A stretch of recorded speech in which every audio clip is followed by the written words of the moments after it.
gym. Fuck all that shit. Anyway, that's not comedy, that's just, I hate that shit. Anyway, are you ready for your next comedian? He is from France. He's from Paris.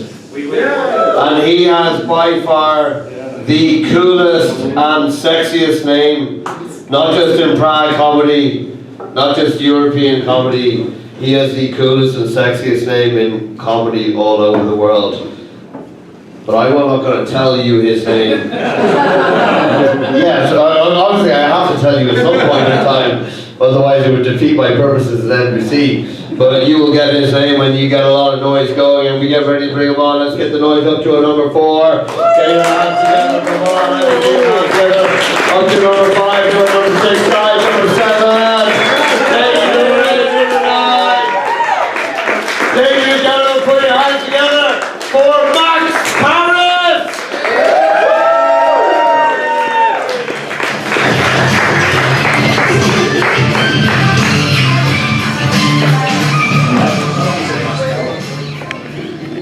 Good evening. Well, I have a cheat sheet too. Thank you very much for the introduction, Luke. Tell me if you can't hear me because I'm not very at ease with the mic, so don't hesitate. So I'm Max, and I came to tell you that I had a very unhappy childhood.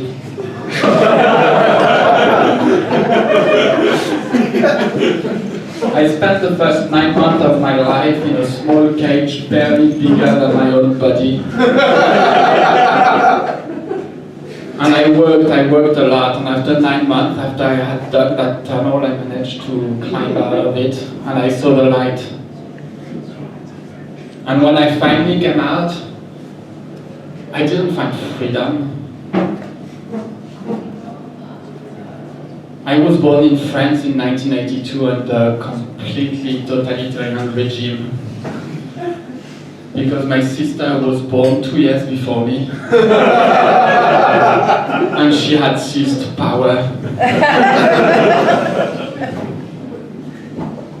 I'm sorry to break the news, guys, but we are not born equal. This is political correctness bullshit. Older sisters have all the advantage because they are older. They are born older than us.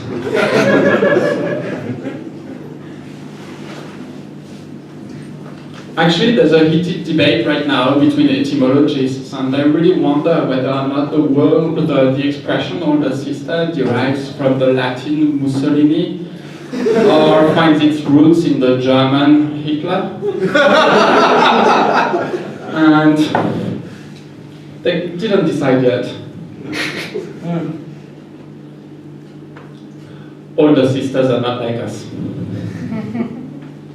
They might eat like us. They might breathe like us. They might laugh. They might cry. They might shop in the same streets. They might drive our cars. They might fly our planes. They might sometimes run our countries. They might head our companies. But they are not like us. When they step into your bedroom, you can hear the soundtrack of X-Files. The lights dim down.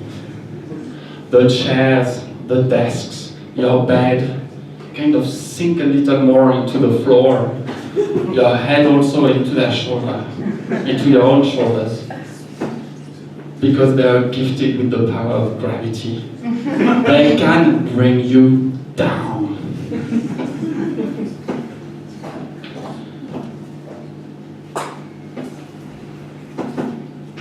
And I have an older sister. And just as if being older was not an advantage enough, my parents called her in French reine, which means queen. Okay? Calling your oldest daughter queen, your first child queen, is like giving her a gun to shoot all of her siblings. She has so much advantage compared to us. It was terrible. Being 2 years older in the kingdom of children. Basically, makes you wise, knowledgeable, and powerful. Much more than Yoda. You can't imagine 2 years, when you're 3, when you're 5, when you're 8, it is so much. And my sister, she had done it all. She had seen it all. She knew it all. Until I was 10 or 12, all these years, she knew that 2 plus 2 was equal to 4. She knew that the earth was circling around the sun. She knew that Santa Claus didn't exist. She knew that my parents had us just by poking each other's nails with their fingers. She knew that you could catch birds by throwing salt on its tails. She knew that if I ran naked for 30 minutes in the middle of the winter in our garden, the FBI would call me 10 years later to ask me to be a secret agent. She knew that if in the school cafeteria I rubbed my face with garlic, it would prevent me from having acne when I become a teenager. She knew that if I cooked for her and her friends pancakes every Sunday, I will win every single Grand Slam tennis tournament by the age of 18. She knew that if I said fuck off to my dad in the middle of a family dinner, I would find eternal love by the age of 21. My sister told me everything. She knew it all. And then I became a teenager. And when you become a teenager and you have an older sister, you've been brainwashed for 12 years, and you've been fostering the cult of her personality for so long that you dumped yourself down quite a lot, and that no one can quite come up to her level. So whenever I would introduce her to a girl, she would say a slight comment that would just diss her completely. Like, I don't know, she's so kind, but she has remarkably big feet. She would say, she's very clever, but her smell makes me think of the morgue when our grandmother died. Anyway.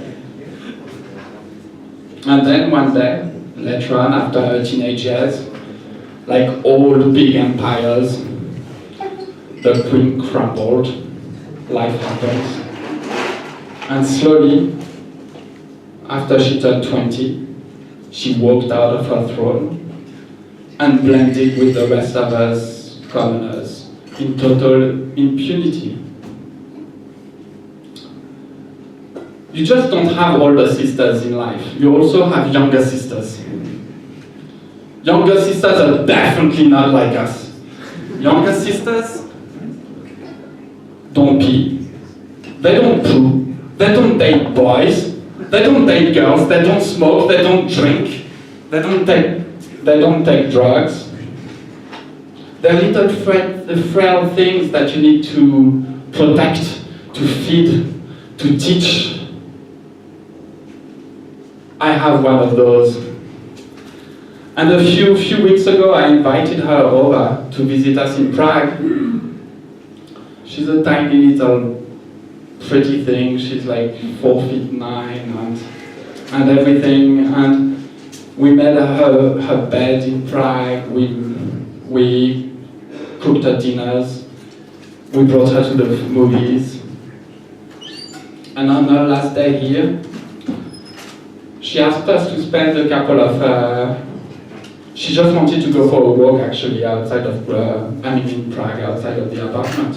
So I offered to come with her, but my wife told me not to because she had understood that my sister wanted to be alone.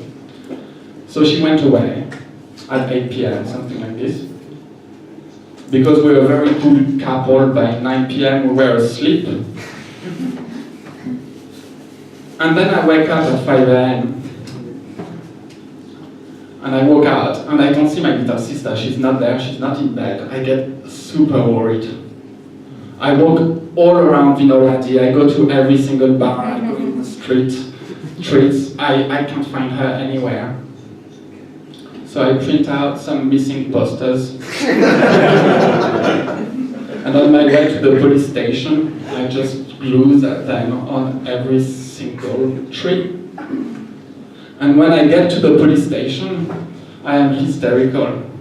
And the policewoman tells me not to worry, and I tell her, well, my little sister went on a little walk 8 hours ago, and she's not back. She said, oh, okay, I'm so sorry, but you shouldn't be worried.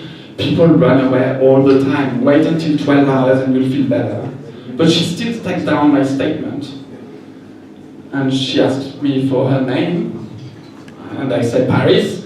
And she asked me for her surname, and I said Pauline. And she asked me for nationality, and I said French. And she asked me for age, and I said 31. And she said, sorry? And I say, yeah, 31, 3-1. And then she puts her pen down. And she reads up her report, and she looks at me. And I read in her eyes that my little sister probably pees, she probably poos, she probably dates boys, she probably dates girls, she probably smokes, she probably drinks.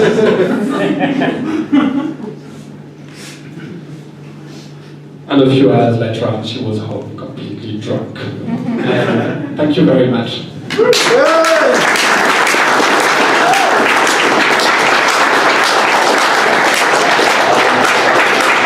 Ladies and gentlemen, give it